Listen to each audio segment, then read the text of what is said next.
Welcome to RBCC Players Holiday Video Christmas Card.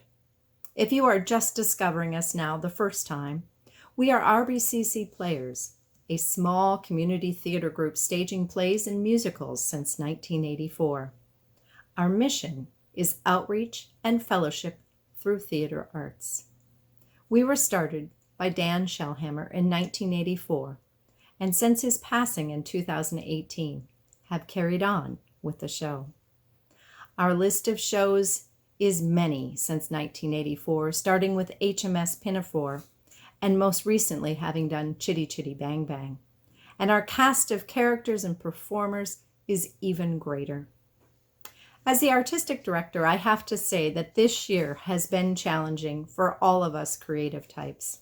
Singing, dancing, storytelling, and performing is what keeps us sane. Unfortunately, the use of our voices and the proximity of our bodies when we perform is not safe right now. So I reached out to the performers and asked who would like to share in bringing some spirit and greetings to you this year. What follows is our montage of Christmas. From our home to yours, we wish you a Merry Christmas. My hope is this will take you on the journey of waiting from Advent through welcoming Christmas and the birth of Jesus. All stories and songs are in the public domain or were created for you by our cast of characters. If you like what you see, share it. Now I present to you, From Our Home to Yours, We Wish You a Merry Christmas by the RBCC Players.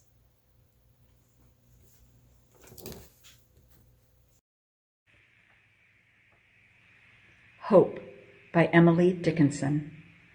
Hope is the thing with feathers that perches in the soul and sings the tune without the words and never stops at all. And sweetest in the gale is heard, and sore must be the storm that could abash the little bird that kept so many warm. I've heard it in the chillest land and on the strangest sea, yet never, in extremity, it asked a crumb of me. Once upon a time, most terribly cold it was. It snowed and it was nearly quite dark, an evening, the last evening of the year. In this cold and darkness there went along the street a poor little girl, bareheaded and with naked feet. When she left home, she had slippers on, it's true, but what was the good of that? They were very large slippers, which her mother had hitherto worn, and so large were they that the poor little thing lost them when she scuffled away across the street because of two carriages that rolled by dreadfully fast. One slipper was nowhere to be found, and the other had been laid hold of by an urchin, and as he ran with it, he thought it capitally would do as a cradle for if he some day or another should have a child himself. So the little maid walked on her tiny naked feet that were quite red and blue from the cold. She carried a quantity of matches in an old apron, and she held a bundle of them in her hand. No one had bought anything from her the whole livelong day. No one had given her a single farthing. She crept along, trembling with cold and hunger, a very picture of sorrow, the poor little thing. The flakes of snow covered her long, fair hair, which fell in beautiful curls around her neck, but that, of course, she never once now thought. From all the windows the candles were gleaming, and it smelled so deliciously of roast goose, for you know it was New Year's Eve, of course, and that she thought. In the corner, formed by two houses, which one advanced more than the other, she seated herself down and cowered together. Her little feet she'd drawn up close to her, but as she grew colder and colder, and to go home she did not venture, for she had not sold any matches, and could not bring a farthing of money. From her father she would certainly get blows, and at home it was cold too, for above her she had only the roof, through which the wind whistled, even though the largest cracks were stopped with straw and rags. Her little hands were almost numb with cold. Oh, a match might afford her a world of comfort if only she dared take a single one from the bundle, draw it against the wall, and warm her fingers with it. She drew one out. Whisht! How it blazed, how it burnt. It was warm and bright flame like a candle. As she held her hands over it, it was a wonderful light. It really seemed to the little maid as though she were sitting before a large iron stove with burnished brass feet and brass ornaments on top. The fire burned with such blessed influence, it warmed so delightfully. The little girl had already stretched out her feet to warm them too, but the small flame went out, the stove vanished, and she had only the remains of the burnt-out match in her hand. She rubbed another against the wall.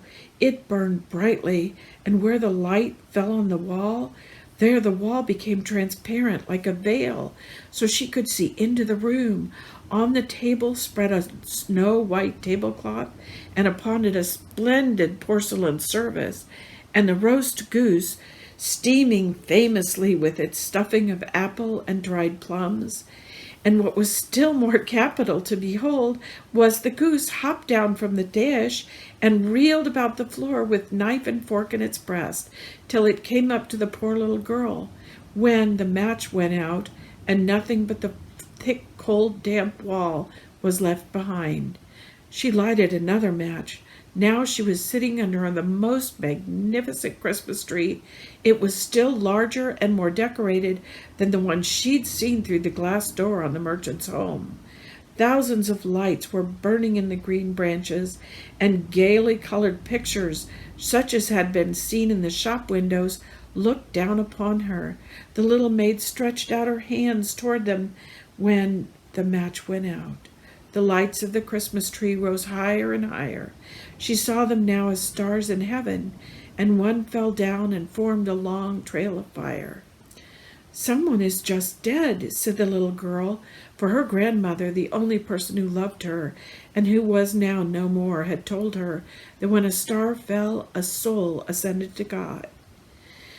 She drew another match against the wall. It was again light, and in the luster there stood the old grandmother, so bright and radiant, so mild, and with such an expression of love.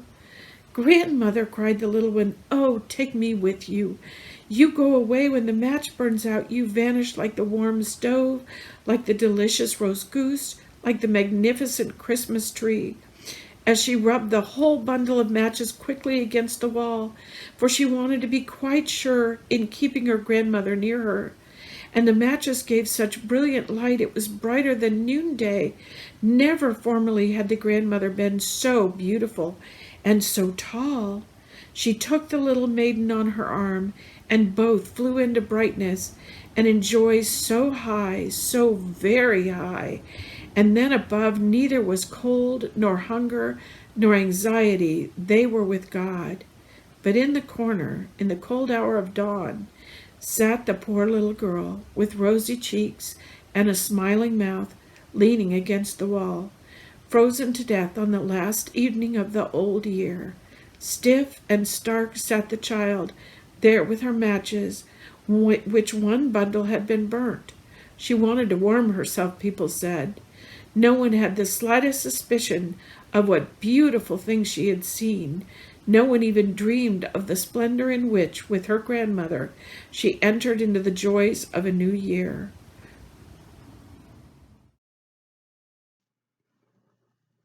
It came upon the midnight clear, that glorious song of old, from angels bending near the earth to touch their harps of gold. Peace on the earth, goodwill to men, from heaven's all gracious King. The world in solemn stillness lay, to hear the angels sing.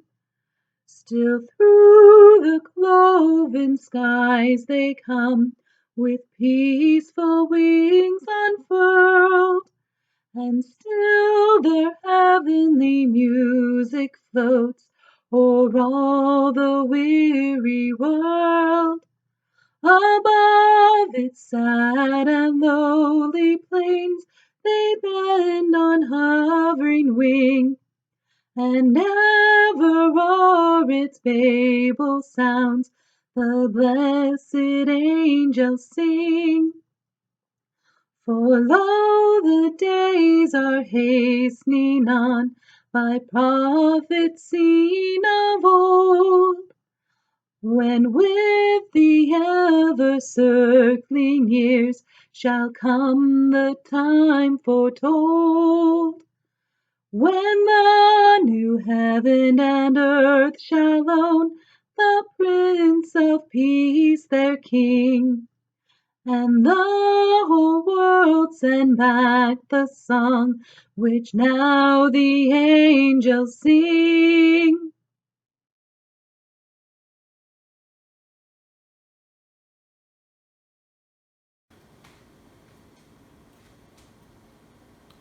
Peace by the Welsh metaphorical poet Henry Vaughan.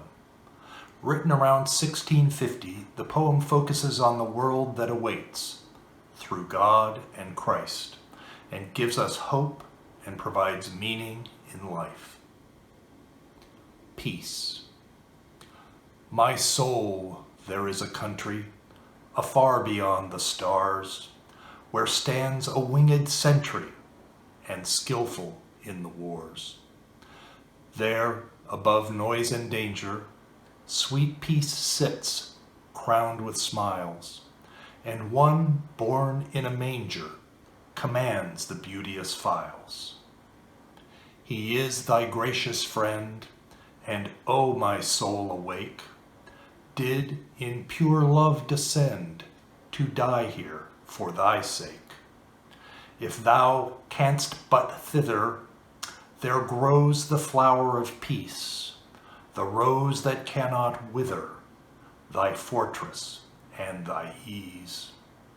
Leave then thy foolish ranges, for none can thee secure, but one who never changes, thy God, thy life, thy cure.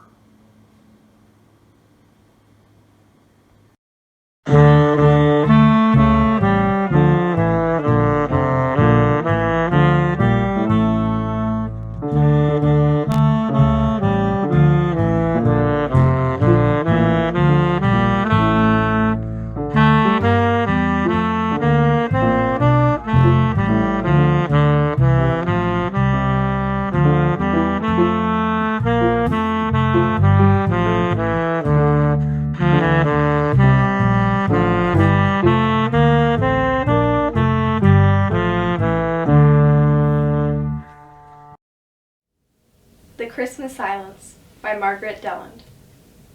Hushed are the pigeons cooing low on dusty rafters of the loft, and mild-eyed oxen, breathing soft, sleep on the fragrant hay below.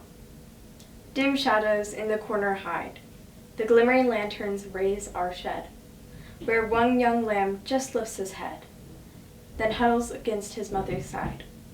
Strange silence tingles in the air. Through the half-open door a bar of light from one low-hanging star touches a baby's radiant hair. No sound. The mother, kneeling, lays her cheek against the little face. O human love, O heavenly grace, 'tis yet in silent that she prays.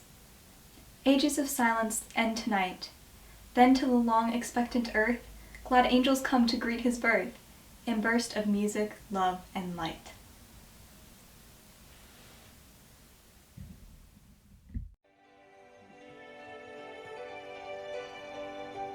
Oh, holy night, the stars are brightly shining. This is the night of the dear Savior's birth. Long lay the world in sin and error pining, till he appeared and the soul felt its worth.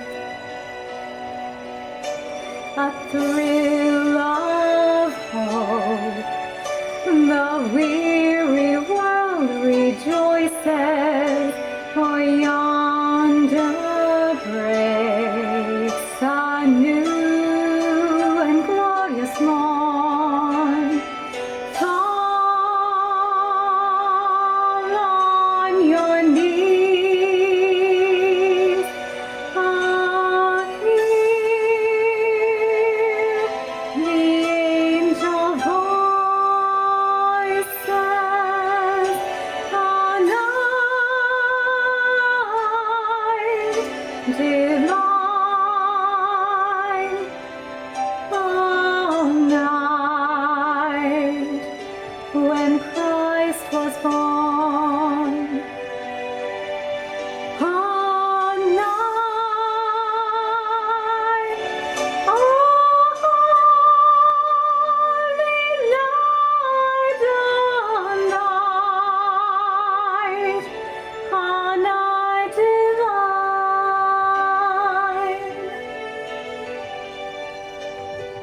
Truly he taught us to serve one another.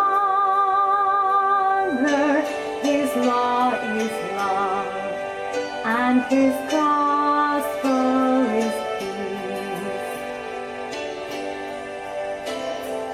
Chains shall he break, for the slave is a brother, and in his name all oppression shall cease. Sweet hymns of joy in grateful chorus raise we, that all within us praise his holy name, and fall on your knees, hear the angel voices, a night divine, all night when Christ was born. All night, holy night, all night, all night divine, all night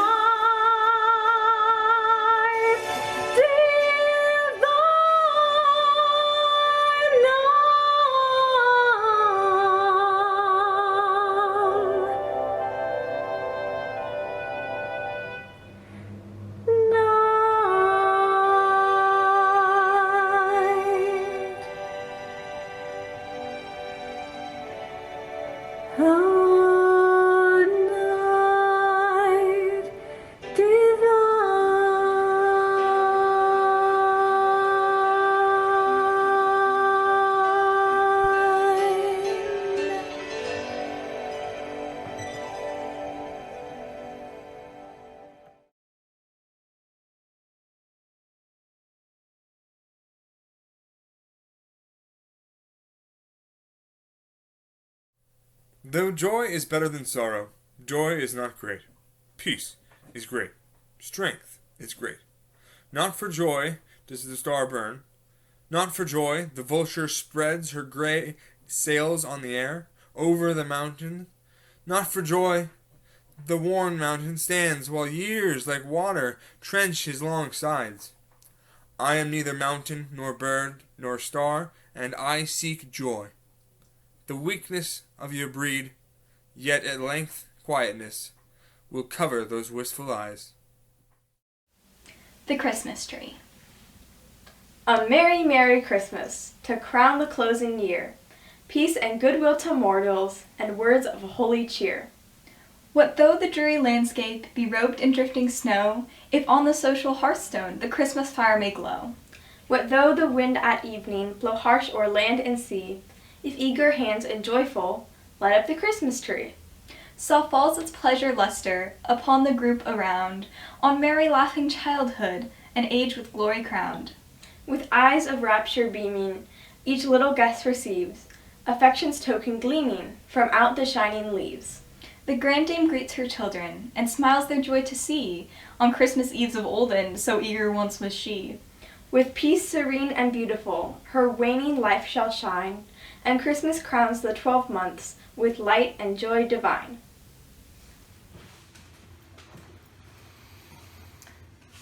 Greetings, everyone. This is David Crean coming to you from quarantine in Canada.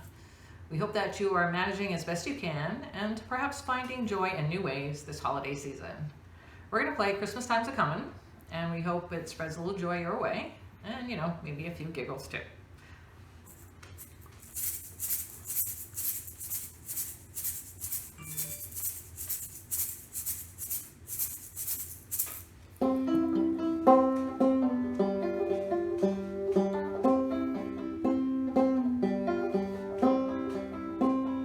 Christmas time's a-comin', Christmas time's a-comin', Christmas time's a-comin', and we're all going home. Holly's in the window and home is where your heart goes. Can't walk for running when Christmas time's a-comin'. Can't you hear that bells ringing, joy to all hear them singing? When it's snowing we'll be going back to our comfy homes. Christmas time's a-comin', Christmas time's a-comin', Christmas time's a-comin', and we're all going home. Advent candles burning and our hearts are yearning. Turkey will be stuffing when Christmas time's a-comin'. Can't you hear those bells ringing, joy to all hear them singing? When it's snowing we'll be going back to our country home. Christmas time's a-comin', Christmas time's a-comin', Christmas time's a-comin', and we're all going home. Snowflakes are falling and our arms are calling, carols will be humming when Christmas time's a-comin'. Can't you hear those bells ringing, joy to all hear them singing? When it's snowing we'll be going back to our comfy homes. Christmas time's a-comin', Christmas time's a-comin', Christmas time's a-comin', and we're all going home. We're all going home. Merry Christmas.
Love by Kahlil Gibran from The Prophet. Speak to us of love. And he raised his head and looked upon the people, and there fell a stillness upon them. And with a great voice he said, Love gives not but itself, and takes not but from itself. Love possesses not, nor would it be possessed. For love is sufficient unto love. When you love, you should not say, God is in your heart, but rather, I am in the heart of God. And think not you can direct the course of love, for love, if it finds you worthy, directs your course. Love has no other desire but to fulfill itself. But if you love, and must needs have desires, let these be your desires: to melt and be like a running brook that sings its melody to the night, to know the pain of too much tenderness, to be wounded by your own understanding of love, and to bleed willingly and joyfully, to wake at dawn with a winged heart and give thanks for another day of loving, to rest at noon and meditate love's ecstasy, to return home at eventide with gratitude, and then to sleep with a prayer for the beloved in your heart and a song of praise upon your lips. The Legend of the Christmas Tree. Two little children were sitting by the fire one cold winter's night. All at once they heard a timid knock at the door, and one ran to open it. There, outside in the cold and the darkness, stood a child with no shoes upon his feet and clad in thin, ragged garments. He was shivering and cold, and he asked to come in and warm himself. "Yes, come," cried both the children. "You shall have our place by the fire. Come in." They drew the little stranger to their warm seat and shared their supper with him, gave him their bed, and while they slept on a hard bench. In the night, they were awakened by strains of sweet music, and looking out, they saw a band of children in shining garments approaching the house. They were playing on golden harps, and the air was full of melody. Suddenly, the stranger child stood before them, no longer cold and ragged, but clad in silvery light. His soft voice said, "I was cold, and you took me in. I was hungry, and you fed me. I was tired, and you gave me your bed. I am the Christ child, wandering through the world to bring peace and happiness to all good children. As you have given to me, so may this tree every year give you rich fruit." So saying, he broke a branch from the fir tree that grew near the door, and he planted it in the ground and disappeared. But the branch grew into a great tree, and every year it bore wonderful golden fruit for the kind children.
Hello, RBCC. This is Claudine Pruitt. From our home to yours, Happy Christmas and a Happy New Year. And now I'd like to read the story, The Gift of the Magi by O. Henry. $1.87. That was all. And 60 cents of it was in pennies. Pennies saved 1 and 2 at a time by bulldozing the grocer and the vegetable man and the butcher until one's cheeks burned with a silent imputation of parsimony that such stealings implied. 3 times Della counted it. $1.87. And the next day would be Christmas. There was clearly nothing to do but flop on the shabby little couch and howl. So Della did it, which instigates the moral reflection that life is made up of sobs, sniffles, and smiles, with sniffles predominating. While the mistress of the home is gradually subsiding from the first stage to the second, take a look at the home. A furnished flat at $8 per week. It did not exactly better the description, but it certainly had that word on the lookout for the mendicancy squad. In the vestibule below was a letter box into which no letter would go, and an electric button which no mortal finger could coax a ring. Also appertaining thereunto was a card bearing the name Mr. James Dillingham Young. The Dillingham had been flung to the breeze during a former period of prosperity when its possessor was being paid $30 per week. Now, when the income was shrunk to $20, though, they were thinking seriously of contracting to a modest and unassuming D. But whenever Mr. James Dillingham Young came home and reached his flat above, he was called Jim, and greatly hugged by Mrs. James Dillingham Young, already introduced to you as Della, which is all very good. Della finished her cry and attended to her cheeks with the powder rag. She stood by the window and looked out dully at a gray cat walking a gray fence in a gray backyard. Tomorrow would be Christmas Day, and she had only $1.87 with which to buy Jim a present. She had been saving every penny she could for months, with this result.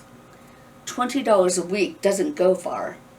Expenses have been greater than she had calculated, and always are. Only $1.87 to buy a present for Jim. Her Jim.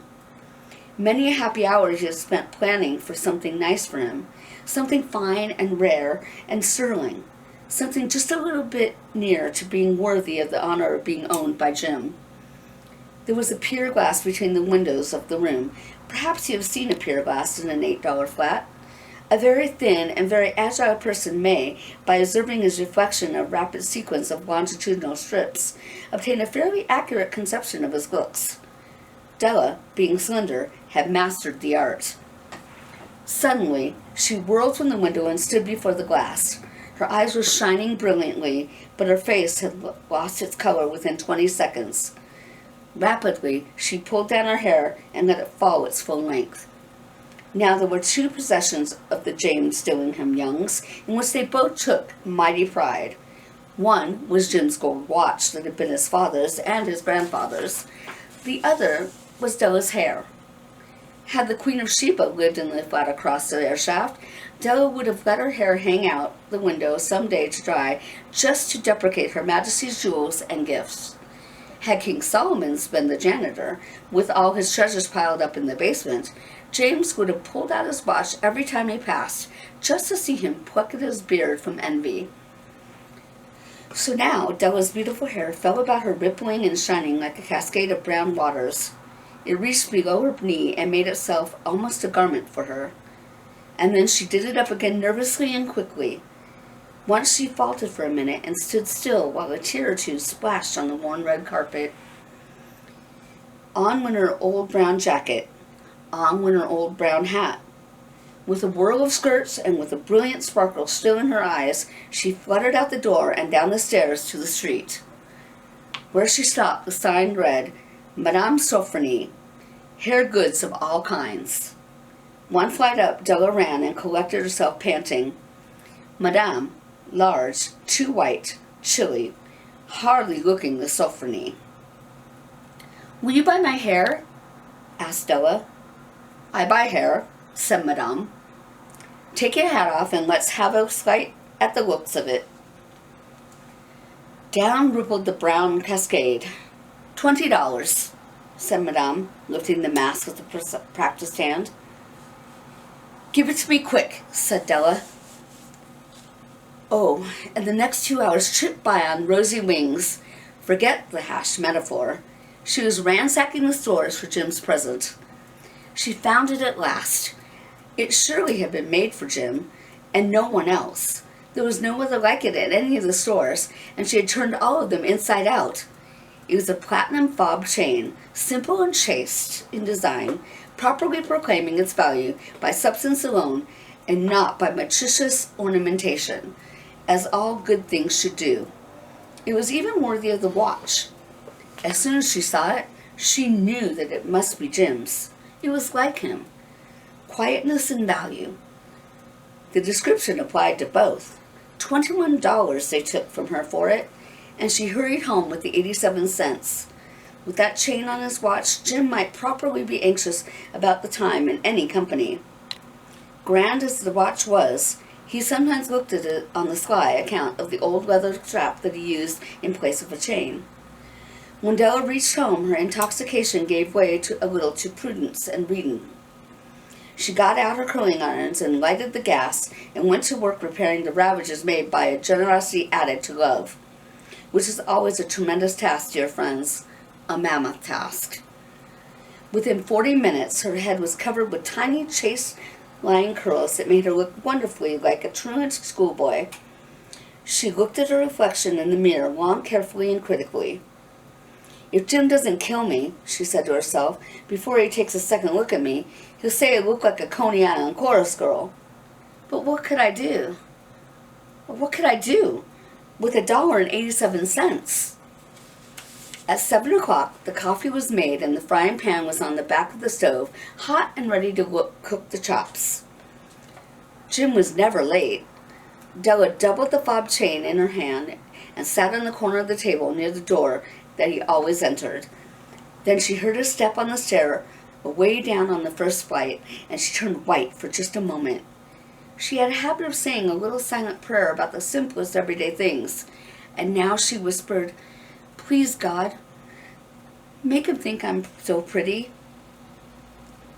The door opened and Jim stepped in and closed it. He looked thin and very serious. Poor fellow, he was only 22, and to be burdened with a family. He needed a new overcoat, and he was without gloves. He stepped inside the door, as immovable as a setter at the scent of a quail. His eyes were fixed upon Della, and there was an expression in them that she could not read, and it terrified her. It was not anger, nor surprise, nor disapproval, nor horror, nor any of the sentiments that she had been prepared for. He simply stared at her fixedly with that peculiar expression in his face. Della wriggled off the table and went for him. "Jim, darling," she cried, "don't look at me that way. I had my hair cut off and soiled because I couldn't have lived through Christmas without giving you a present. It'll grow out again. You won't mind, will you? I just had to do it. My hair grows awfully fast. Say Merry Christmas, Jim, and let's be happy. You don't know what a beautiful, nice gift I've got for you." "You've cut off your hair?" asked Jim laboriously, as if he had not arrived at that patent fact yet, even after the hardest mental labor. "Cut it off and sold it," said Della. "Don't you like me just as well? Anyhow, I'm me with my hair, ain't I?" Jim looked about the room curiously. "You say your hair is gone?" he said, with an air of almost idiocy. "You needn't look for it," said Della. "It's sold, I tell you. Sold and gone." "It's Christmas Eve, boy. Good to me, for I went for you. Maybe the hairs on my head were numbered," she went on with a sudden serious sweetness, "but nobody ever could count my love for you. Shall I put the chops on, Jim?" Out of his chance, Jim seemed quickly to wake. He enfolded his Della for 10 seconds. Let us regard with discreet scrutiny some unconsequential object in the other direction. $8 a week, or $1 million a year. What is the difference? A mathematician or a wit would give you the wrong answer. The Magi brought valuable gifts, but that was not among them. This dark assertion will be illuminated later on. Jim drew a package from his overcoat pocket and threw it upon the table. "Don't make any mistake, Dell," he said, "about me. I don't think there's anything in the way of a haircut or shave or shampoo that can make me like my girl any less. But if you'll unwrap the package, you may see why you had me going at first." White fingers and nimble tore at the string and paper. and then an ecstatic scream of joy, and then, alas, a quick feminine change to hysterical tears and wails, necessitating the immediate employment of all the comforting powers of the lord of the flat. For there lay the combs, the set of combs side and back that Della had worshipped along a Broadway window, beautiful combs, pure tortoiseshell, with jeweled rims, just a shade to wear in the beautiful varnished hair, that were expensive combs. She knew, and her heart simply craved and yearned over them without the least hope of possession. And now they were hers. But the tresses that should have adorned the coveted adornments were gone. But she hugged them to her bosom, and at length she was able to look up with dim eyes and a smile and say, "My hair grows so fast, Jim." And then Della leaped up like a little singed cat and cried, "Oh, Jim," had not seen his beautiful present. She held it out to him eagerly upon her open palm. The dull, precious metal seemed to flash with the reflection of a bright and ardent spirit. "Isn't it a dandy, Jim? I hunted all over town to find it. You'll have to look at the time 100 times a day now. Give me your watch. I want to see how it looks on it." Instead of obeying, Jim tumbled down on the couch and put his hand under the back of his head and smiled. "Dell," he said, "let's put our Christmas presents away and keep them a while. They're too nice to use just at present. I sold the watch to get the money to buy your combs. And now suppose you put the chops on." The Magi, as you know, were wise men, wonderfully wise men, who bought gifts to the babe in the manger. They invented the art of Christmas presents. Being wise, their gifts were no doubt wise ones, possibly bearing the privileges of exchange in case of duplication. And here I have lamely related to you the uneventful chronicle of two foolish children in a flat who most unwisely sacrificed for each other the greatest treasure of their house. But in a last word to the wise of these days, let it be said that all of you who give gifts, these two were the wisest. Of all who give and receive gifts such as they are wisest. Everywhere they are wisest. They are the Magi.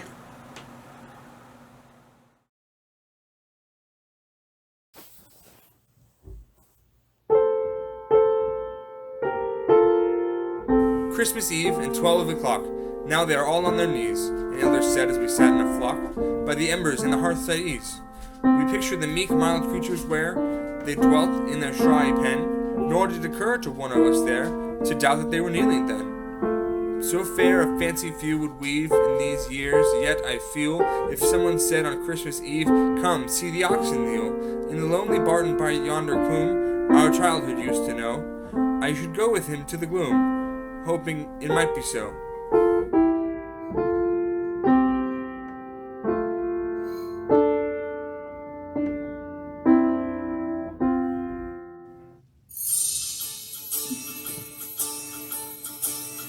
Here we come a-wassailing among the leaves so green. Here we come a-wandering so fair to be seen. Love and joy come to you, and to you glad Christmas too. And God bless you and send you a happy new year. And God send you a happy new year. We're not random strangers, if not from door to door, but we your neighbors' children whom you have seen before. Love and joy come to you, and to you glad Christmas too.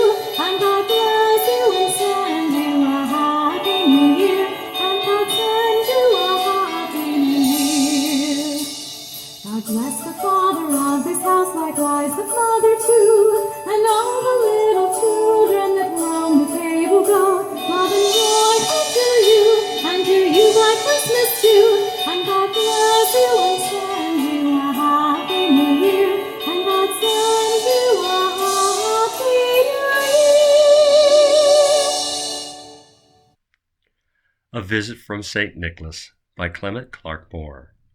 'Twas the night before Christmas, and all through the house not a creature was stirring, not even a mouse. The stockings were hung by the chimney with care, in hope that St. Nicholas soon would be there.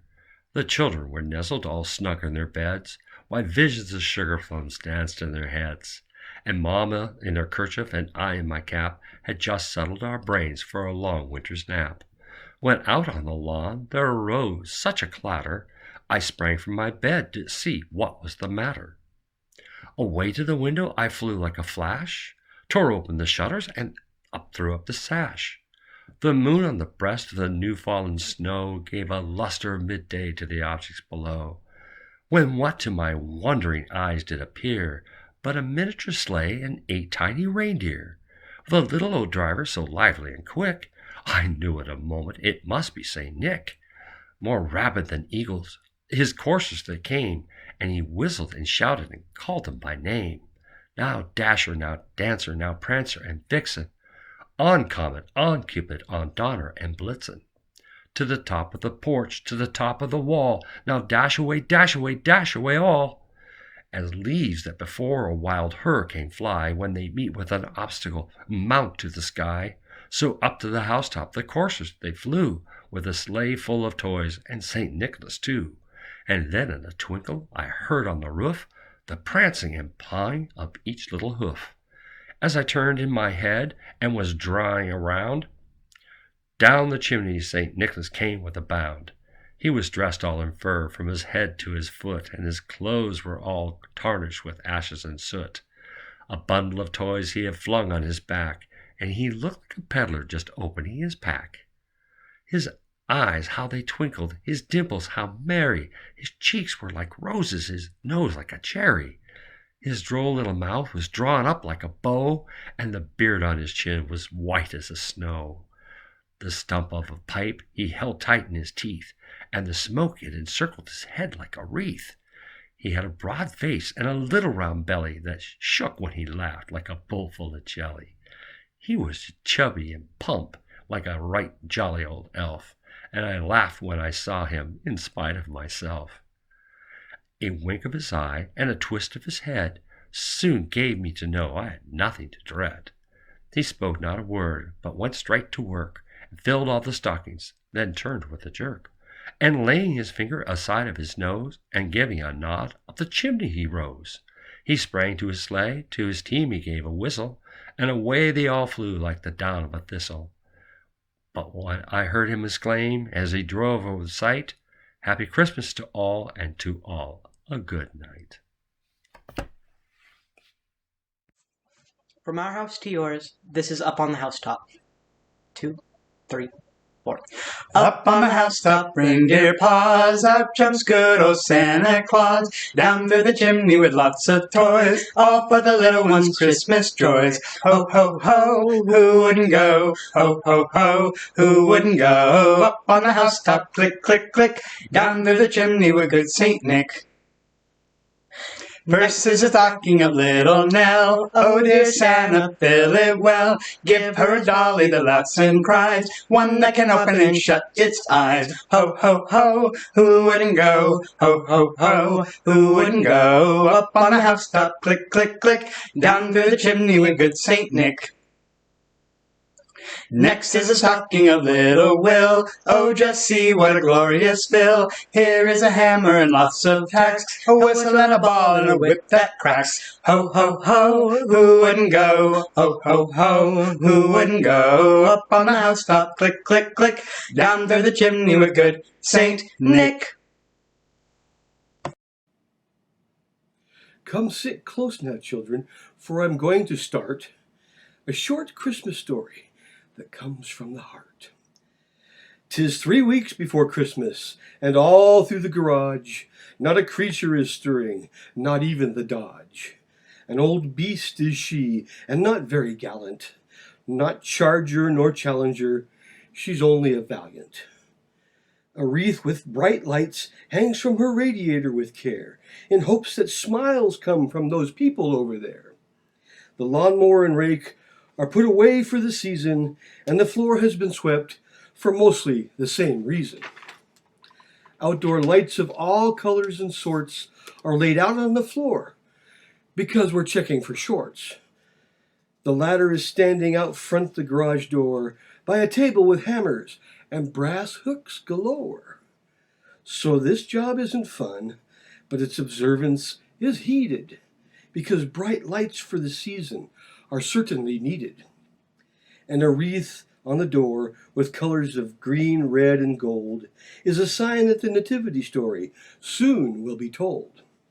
The Tannenbaum is lying on the dining room floor, but soon will stand upright with ornaments, candy canes, and so much more.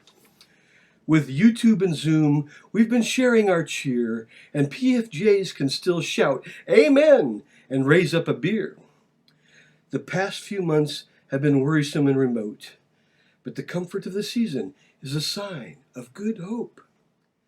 Now it's been a long spell with loneliness and woe, but soon the Christmas good news will be visible and told. So remember, my friend, after all we've been through, the smiles will appear, and I wish Merry Christmas to you.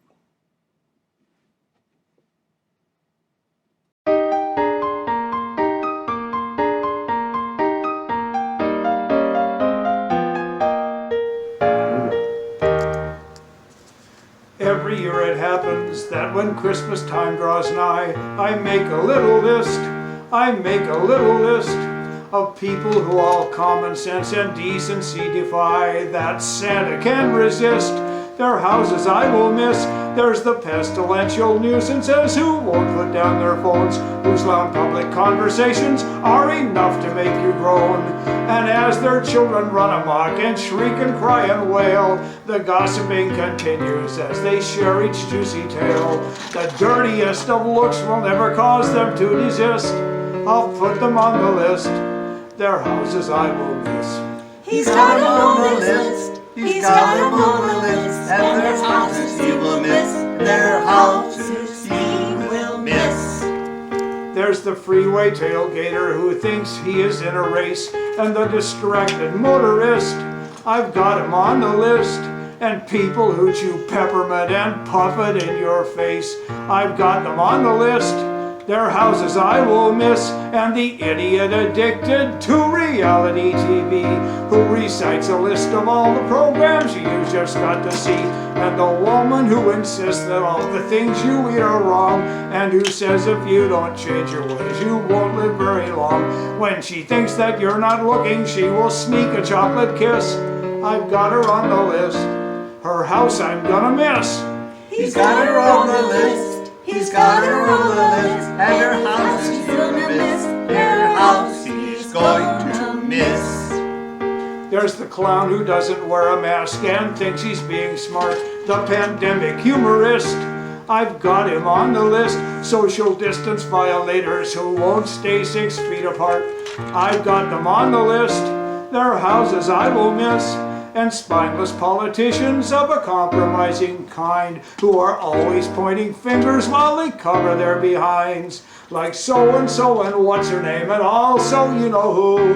The task of filling in the blanks I'd rather leave to you, but it really doesn't matter who you put upon the list. Their houses I will miss. Their houses I will miss. You may put them on the list. You may put them on the list. Then their houses you will miss. Their houses you will miss. Merry Christmas!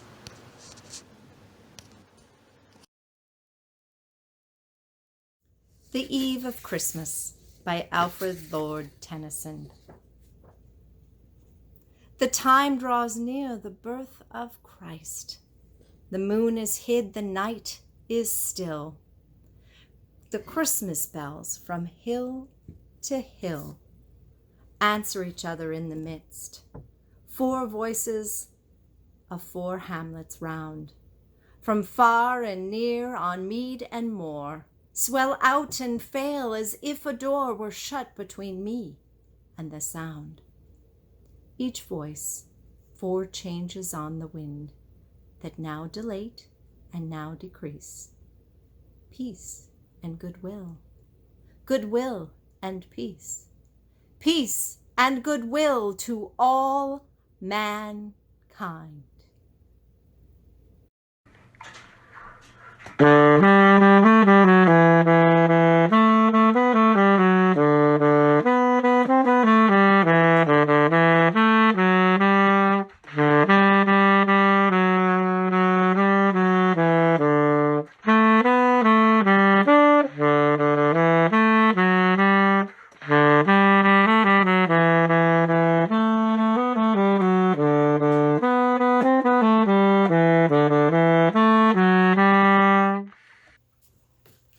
Thank you so much for joining us. I hope you found something that struck a heart chord for you tonight. We do wish you a very Merry Christmas and a very Happy New Year. Please join us next spring for our virtual performance. And if you would like to audition, please email rbccplayers@gmail.com, and you can find that listed below. Again, thank you for being here. Merry Christmas and a Happy New Year.